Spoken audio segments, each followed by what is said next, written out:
What's going on, everybody? It's April 1st, but we're not fooling around over here. Puck U is back. I'm Mike Burns from Why Lose Sports. Our NHL handicapper, Les Victories, right next to me. We're going to help you navigate a busy NHL night tonight. We're going to be focusing on 3 games to find you some green. Another solid weekend from Les, including a red-hot cherry picker and a nice clean sweep yesterday. How we doing today, brother? Doing good. Happy Easter, Burnsy. Happy Easter to everybody listening. Thank you all for coming again. Big weekend in the channel this weekend. Nice Tampa Bay cherry picker win there on what was kind of a weird weekend. There was a couple football type games going on with some incredible scoring. That New York Arizona game was 13 goals in that one, and shout out to Mr. Doan for getting in on that one. Same with Edmonton. They had a big one, 6-1 in Colorado. And the Preds, I thought the Preds were looking pretty good on this one. Then Colorado just kind of came from behind and they do what they do. We did like Buffalo at home to take care of Toronto, but they pulled through, and that's twice now we've taken the over, Burnsy, on those 2 teams, and it just hasn't worked because of Toronto having good goaltending against Buffalo this season compared to the previous years where that over is hitting often. Yeah, where did Toronto get good goaltending from all of a sudden? Don't worry, it's short lived. It's not going to be here in, I don't know, 3 weeks when it matters most. So, but overall, good weekend. Yesterday was a good weekend. Yesterday was a good big day too. Sorry, team total again, Anaheim. It's automatic, Bernsey. It's automatic until it fails us. I don't know. That's what 6-7 times now we've had Anaheim team total under 2.5 this season, and it's just been really, really good for us. So, we're unfortunately preying on those that are less fortunate than us, like the Anaheim Ducks and Chicago Blackhawks and the San Jose Sharks. So it's all good. Moving on though, big weekend this weekend, and we got nice little schedule this week in the NHL compared to what it was. Last Monday we had 12 games, and then 1 game, and then 9 games, and then 2 games. A lot more spread out this week as we're wrapping up. You're going to see a lot more teams clinching this week and teams getting mathematically officially eliminated, like your Devils. Are you mute again? You mute yourself. My God. Nobody wants to hear me talk anyway, brother. Yes, especially about the Devils. Especially about the Devils, how we still have a chance. We're going to host Lloyd Stanley's Cup, Jack Hughes for MVP, Conn Smythe all day. We're on it. All right, let's talk some more ridiculous shit. April Fool's Day after all.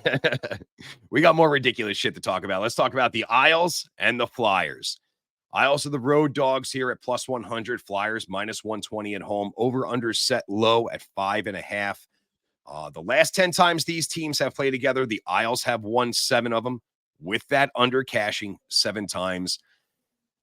Now, these are just two of those teams in the East that just nobody wants to win. Nobody wants to put anything consistent together. I mean, only 5 points separate these teams. The Isles are on the outside. The Flyers have the 3rd spot in the Metro. All right, let's start with the Icelanders. 2-7-1 in their last 10 games. I mean, they just have you want to talk about just inconsistency, man. They have big wins, right? They beat the Jets, who are struggling, but still, for where the Isles were, that was a big win, 6-3. And then they get shit pumped by my Devils 4-0. Then they beat Florida 3-2, and then they get crushed by Tampa 4-1 the next game. I mean, just no mojo here, dude. And they've struggled on all 3 sides of the puck here. Their offense can't find any consistency. Their defense can't find any consistency. Dude, what happened to Sorokin? So just to correct you on the one thing before we get too deep and we get a bunch of people saying, hey, you're wrong. Philly's down in the 2nd wild card spot now. Did they fall down there? Those pieces of shits. They are there. I think it has to do with the head-to-head or whatever the tiebreaker is between Washington and Philly. Because they both have 82 points, but Washington also has 2 games at hand. Now, the interesting thing is if something happens and Detroit wins today and Philly loses, they're going to fall out of a playoff spot. Fucking crazy, dude. what a hurdle. Nobody really saw this coming. And the interesting with the Islanders is the Islanders have a good record against Philly. So Hmm. it's kind of a weird spot. The over under is kind of a weird thing too, because goaltending has been such an issue for both of these teams as of late. Philly having a 3.6 and the Islanders having a 3.2. It's just not good enough to get it done. Now I'm interested to see. I forget his name. The new Russian goalie coming in for Philadelphia. They just signed. You have you seen anything about this guy? Have you No, but you I read think you anything? shot me a message about him. Like, keep an eye. Like, he's a So monster, right? he's 6'7", and his numbers over there are sparkling. So is he going to be the answer? I know he's in Philly now. I I know he's obviously not playing tonight. Sam Erson's supposed to get the green light, but how long are they going to jet lag him before they stick him in? Because if I'm John Tortorella right now, I am, taking the protective cover off of the panic button because it's almost time to start panicking. Philadelphia has been in the playoffs all season, and Hmm. now, and when there's 10 games left, you slip out of the top three and almost out of the wild card spot, all in the matter of 4 days. What the hell is going on here? Well, when you lose 4-1 to Montreal and you finish that up with a 5-1 drubbing from Chicago, I mean, you are what you kind of deserve to be here. I mean, they're 3-5-2 in their last 10. I mean, they've just not played good hockey at all, man. You would think, especially with Philly and what John Tortorella did with Sean Couturier, scratching him for a couple games. You know, did he get what he wanted to get out of doing that? Did Maybe short term. okay, sure. They bounced back and they ended up winning in Boston. I don't remember what game Couturier came back, but now he's back in the lineup and they've scored one goal 3 out of the last 4 games. So what's if you're John Tortorella, what's the next move now? What do you do now? You can't scratch everybody. And I'm starting to wonder if maybe the problem isn't the players, right? And things are just starting to catch up to, a little bit of a hot-headed coach and the players not really buying in anymore because of the bullshit that's been going on within that organization. Well, I mean, it's not just offense that's been struggling in Philly. I mean, if you let up 5 to Chicago, 4 to Montreal, they let up 6 to the Rangers, 4 to Florida. I mean, it's just been an absolute sieve. I mean, Urson's 1-2-2 in his last 5 with a 3.61 and an 8.49. I mean, it's just this is not what the Flyers team that has been there all year, and this is not a Torts like team, especially in the first period, man.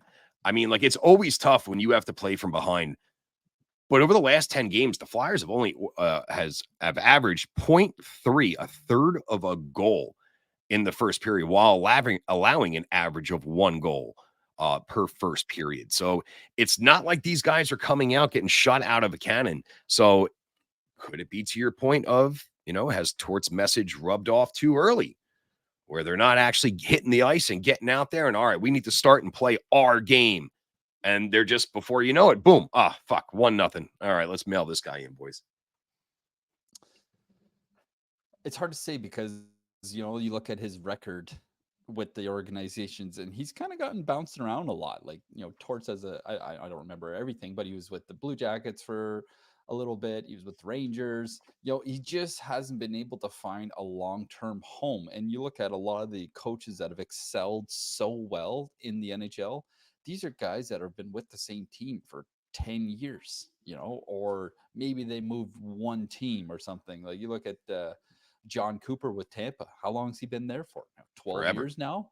They've gotten what 2 or 3 Stanley Cups, and they're looking for another one this year. And based on how they're playing, it's very possible.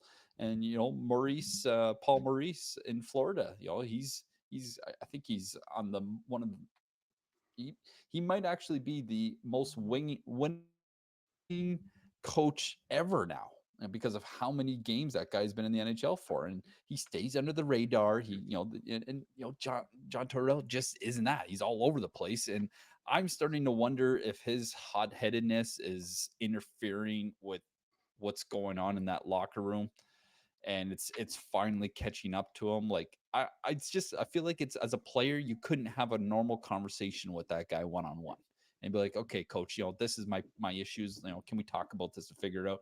I feel like he's the kind of guy that'll just make you feel stupid all the time, and that's no good. That's not what players need.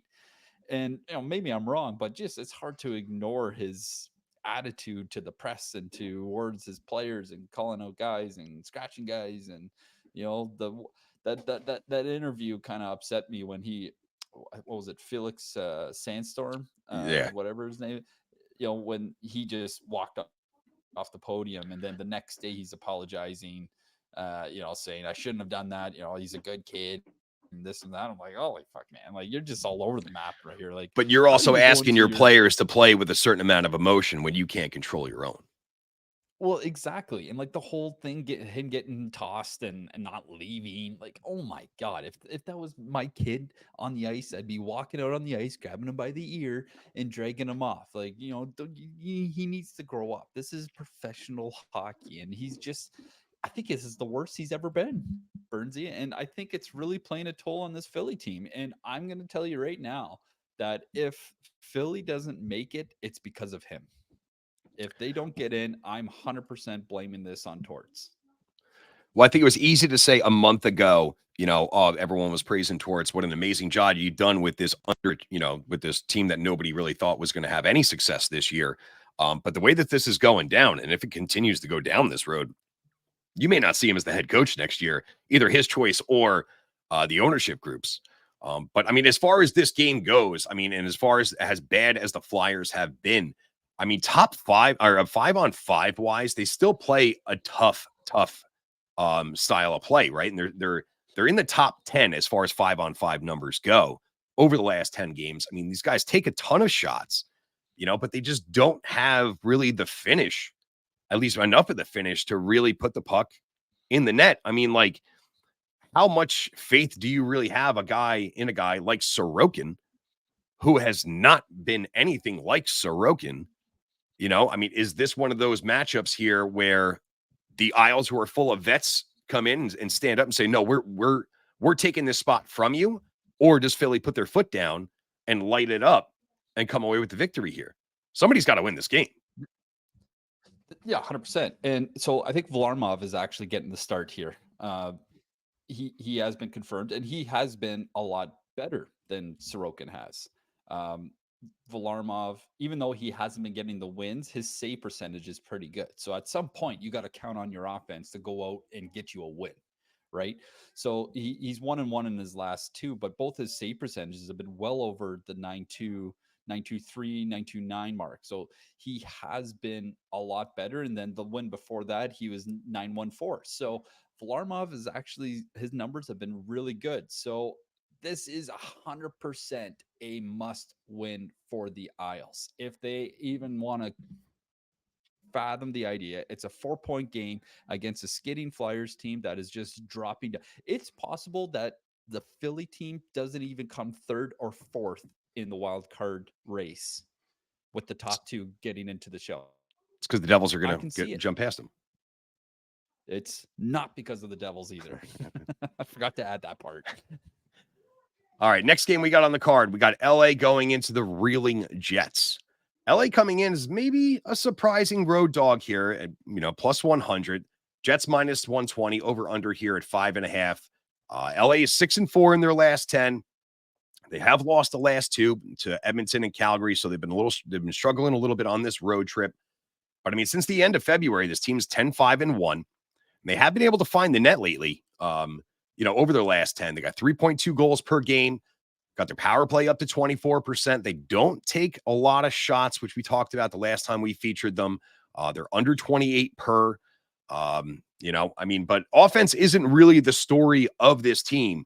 So now that they've started to find the back of the net, what do you like going on in LA? They have really kind of turned things around.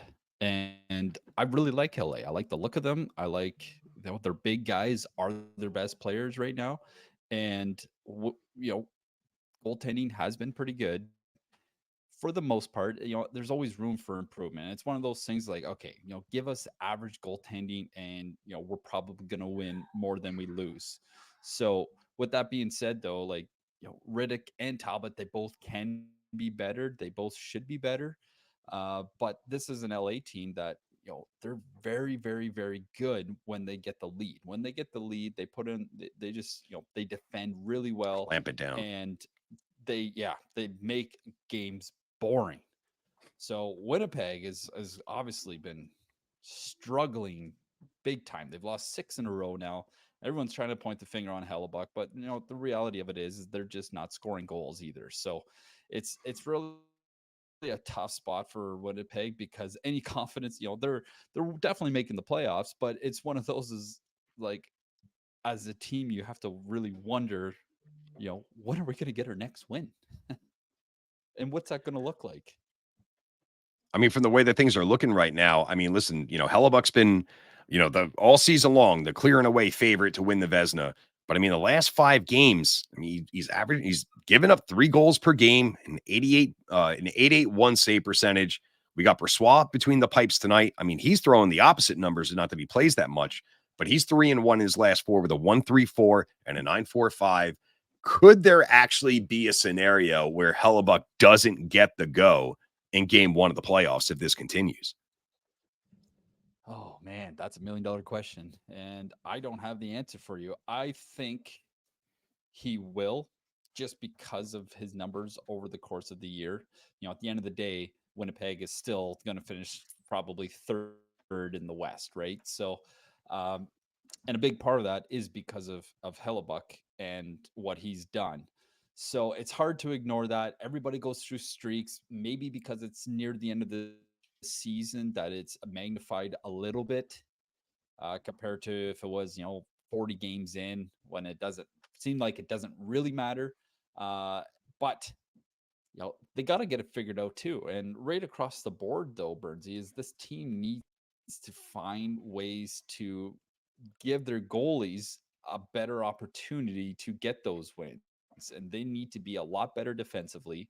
And they need to get some run support. They need to score a few goals and play with a lead for once. They just haven't been able to do that. And that's really hurting them down the stretch here. I mean, this was at one time top 10, NHL offense, but I mean, the last 10 games, they're only averaging 2.8 goals per game, 29 shots. I mean, they're 18% on the power play. I mean, it's just, they are going to get some help. Velarde came back. He'll be playing alongside Scheifele and Connor. So that's going to give, he's that big body that runs down there and makes a big mess, creates opportunities. But they gotta do a better job on their power play, man. They have 1 power play goal in the last 22 opportunities. They have a lot to clean up. Their penalty kill isn't great. Last 10 games, they've given up 7 power play goals, 3 to the Devils. So the team's in a little bit of trouble here, man. And like we said it a few weeks ago, like how can you really trust the Jets, right? Like, are you really going to trust the Jets to win, a series here? I don't trust them to win this fucking game. I don't either. And especially how good LA's playing. And, only part that I can see on this one is that LA is, they're wrapping up a long road trip here. And that's definitely going to play a toll on you. And it's been a tough trip. They've had Edmonton. Now they got Winnipeg. So it's going to be a good character effort here by the Kings. One thing that I do not mind is I can see LA struggling to get the puck to the net tonight. Just with that trip becoming a little bit longer. The over-under on the saves for Laurent Brossoit right now is 25 and a half, which is kind of an interesting number because he has, where was it here? I had it up just a sec. He has had really good numbers for most of the year, similar to Hellebuck, but obviously Hellebuck gets a lot more of the spotlight. But the one interesting thing is they don't give up a ton of shots either. They're losing games, but they're not giving up a ton. So I kind of want to lean to the under here because he hasn't broken over 26 saves in his last 5 starts. The last time he's gotten over 25 and a half saves was February 27th, right? Might as Oh, well have been a sorry. year ago. Against the Devils. Against the Devils, he did. He had 40 saves on that one. But that was very much a one-off, and we all know the Devils can't they can't sustain those kind of shots anyway. But I wouldn't mind, taking the under 25 and a half saves. Especially with a Kings team that doesn't get a ton of shots to begin with, it's not a bad line. Well, the Kings in general, I mean, it's a defense first team, but their captain's been leading the way. Kopitar has been strong in his last 10 games, 7 goals, 5 assists. Keep an eye on him for maybe a little ATG there. All right, let's wrap it up north of the border. Florida's going north to take on the big bad Leafs. It's a possible first round matchup here. Florida's coming in as road favorites, minus 130. Leafs are the dogs at home, plus 110. Over under at 6.5 here. I mean, listen, Florida hasn't really been Florida lately. They're 4-5-1 in their last 10. 4 of those were on a streak. We're in a row on the LYs. The offense has dried up a little bit. 2.6 goals per game. They've been under 30 shots on goal, 19% power play. Goaltending's been solid. Nothing spectacular like we do expect from Bob, but overall, 2.5 goals against, a 905. Bob's getting the go here tonight. What do you see going on with the Cats right now? I don't know what's going on with them, and it's kind of an interesting one because earlier, I think it was in February, they had a long homestand where they had like 8 games in a row at home, and I think they won 2 of those. They just really struggled at home, and we all thought that this is going to be one of those spots where they're going to win, 6 out of 8, 7 out of 8 at home. It just didn't happen, and then they figured it out, and they got back on that winning train, and then they got really good again. This is kind of one of those spots. Like, they did break up this losing streak with a 4-1 win against Sandstorm, that game, which I think that game was actually our cherry picker, their one win. So we definitely been seeing Florida well, as far as that goes. But yeah, and is this one of those teams that have to rely on amazing goaltending to get it done? How long can Bobrovsky be unbelievable? And sure, they went deep in the playoffs last year because of him. What if he doesn't show up in the first round? Is this going to be a first round exit for Florida? Because I'm telling you what, Toronto has definitely got a sour taste in their mind every time they run into these guys because of the whole playoffs last year. Just everything that went down there, and you gotta feel like Toronto's going to come out guns a blazing. This is an underdog bet for Toronto. I don't mind Toronto to win this game at home. This is a game they could win. This is a game that they arguably should win, given the struggles of Florida lately. And Big Poppy just got his 60 goals the other night, which was on the card on Saturday, I believe. And the Toronto team has been okay. They're winning 2, losing 2, winning 2, losing 2. They've been okay. I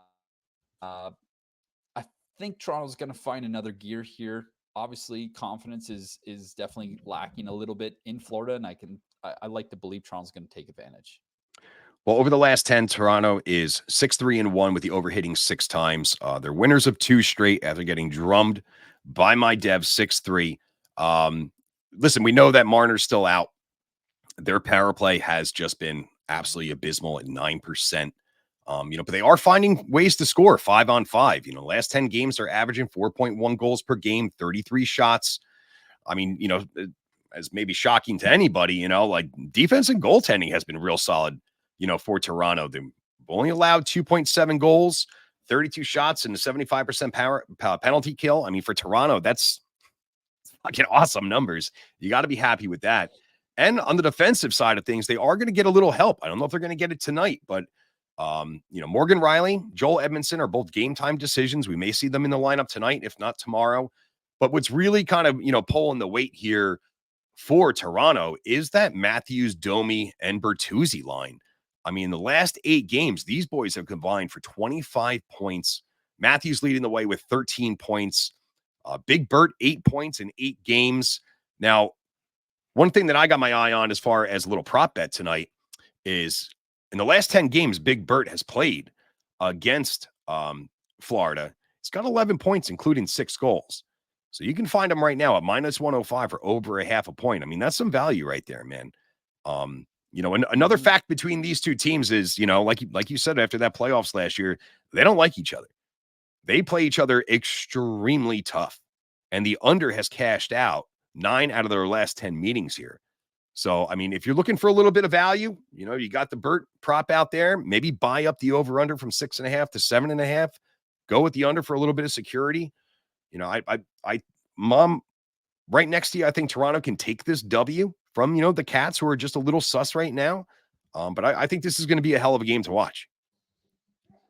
Definitely. And the other thing I was going to give props to, and it's not something I do often, especially to him, but I think Sheldon Keefe deserves some credit the past couple of weeks to be able to build this lineup to still go and get wins when it just seems like everybody is hurt for the Leafs, including Marner, including several of the defensemen. Samsonov seems like he gets hurt every other practice, and he still gets to start every night. So, I got to give him a little bit of respect for being able to put together some lines kind of on the fly here that are still producing. All right, guys, lots of hockey to watch tonight. Make sure you enjoy yourselves. Those are the 3 games that we have featured over here. Don't forget to get over to whylose.com. We got a backing for the Canadian bacon parlay tonight. You buy a week for $99. If that bacon isn't crispy, you get all less picks for all the rest of the season. How's our parlay looking for tonight, Les? It's locked, loaded, ready to go. It is a big plus money parlay tonight. We usually don't put guarantees on this big of a plus money, but with it being Easter and all, and being thankful, and spring is around the corner, we were in a good mood and decided to give some people some little extra juice. All right, guys, if you like what you're seeing, like what we're doing over here, if you like these free picks, make sure you smash the like button. Make sure you follow, you subscribe to all of our social media channels. Keep a close eye on that Telegram for all up-to-the-minute news and info. Get over to whylose.com. Check out J.A. Cavalier, the godfather of Why Lose. He's all stocked and ready to go for baseball season. Neil Mack is lighting up the world in European soccer. And then we got Lance and the coach, Rick Bowe, bringing home the college basketball tournament. Hope y'all enjoy yourselves tonight. Y'all take care. We'll see you back over here tomorrow.